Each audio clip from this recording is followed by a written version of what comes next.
Student, आज मैं topic ले रही हूँ inverse of A matrix. How inverse of A matrix is find out. कैसे उसको फाइंड आउट कर सकते हैं। जैसे आपका क्वेश्चन है, find the inverse of given matrix if exist. ये आपको मैट्रिक्स दिया है, इसका आपने इन्वर्स फाइंड आउट करना है अगर वो एग्जिस्ट करता है।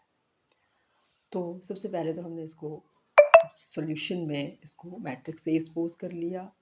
नाउ इन्वर्स ऑफ मैट्रिक्स का फार्मूला होता है, इसको हम ए पावर -1 ए इन्वर्स को ऐसे डिनोट करते हैं। नाउ इस फार्मूला क्या है, adjoint of A upon determinant of A. आपने मैट्रिक्स ए का एडजॉइंट निकालना है और उसको किससे डिवाइड करना है, determinant of A. So that is inverse of given matrix. So inverse तभी पॉसिबल है इफ़ डिटर्मिनेंट ए की वैल्यू ज़ीरो नहीं होनी चाहिए, बिकॉज अगर इसकी वैल्यू ज़ीरो है तो ये अनडिफाइंड हो जाएगा।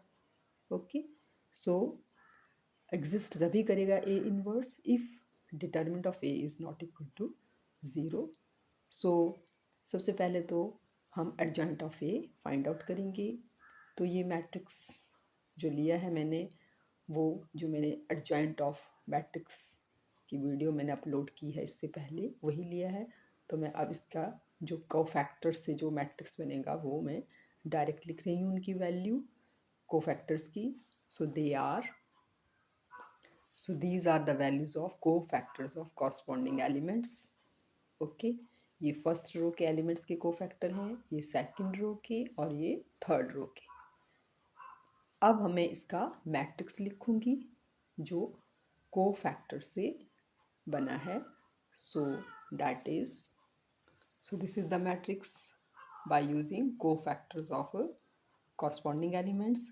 नाउ एडजॉइंट ऑफ ए क्या होगा, इस मैट्रिक्स का ट्रांसपोज।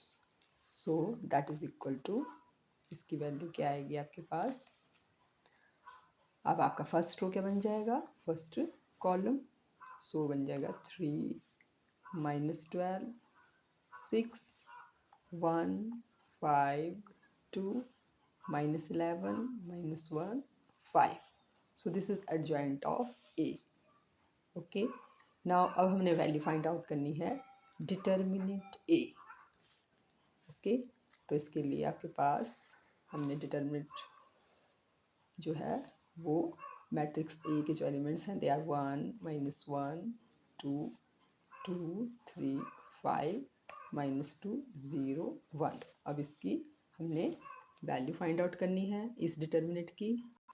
नाउ स्टूडेंट, हम किसी भी मैट्रिक्स के डिटर्मिनेंट की वैल्यू कैसे फाइंड आउट करते हैं, तो हम किसी भी रो से किसी भी कॉलम से ये फाइंड आउट कर सकते हैं। तो जैसे मैंने फर्स्ट रो से इसकी वैल्यू फाइंड आउट की है, तो इसके लिए हमें क्या करना पड़ेगा, जैसे जो फर्स्ट रो का जो एलिमेंट्स है, जैसे सबसे पहले हम फर्स्ट एलिमेंट लेंगे A11 और उसको किससे मल्टीप्लाई करेंगे, उसके कोफैक्टर से, प्लस फिर हम सेकंड एलिमेंट लेंगे और उसको उसके कोफैक्टर से मल्टीप्लाई करेंगे, प्लस फिर हम थर्ड एलिमेंट लेंगे और उसको उसके कोफैक्टर से मल्टीप्लाई करेंगे, और उसका जो सम होगा that is the value of determinant of given matrix.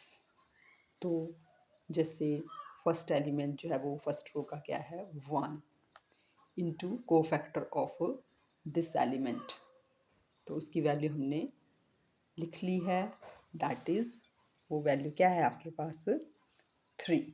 तो हम अब डायरेक्ट लिख लेंगे, तो इसकी वैल्यू क्या आ गई 3 plus A12। what is A12, that is -1, and what is its cofactor, the value of its cofactor is -12, plus A13, A13 is 2, and what is the value of its cofactor, that is 6। so अब हम इसको solve करेंगे।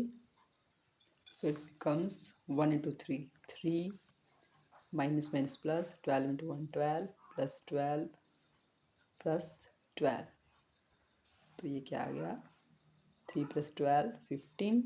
15 plus 12, 27. So this is the value of determinant A. Now A inverse, उसकी value क्या आ जाएगी? Adjoint of A, and that is a matrix. Adjoint of A क्या है? Matrix है. So ये adjoint A आ गया. Now अपॉन में आएगा आपके पास डिटर्मिनेंट ऑफ ए, तो दैट इज उसको हम ऐसे लिख लेंगे 1 अपॉन, और उसकी वैल्यू क्या है 27. So student, this is how we find value of inverse of given matrix. So I hope you clearly understand this solution, and kindly like, share and subscribe my channel, and also comment. Thank you.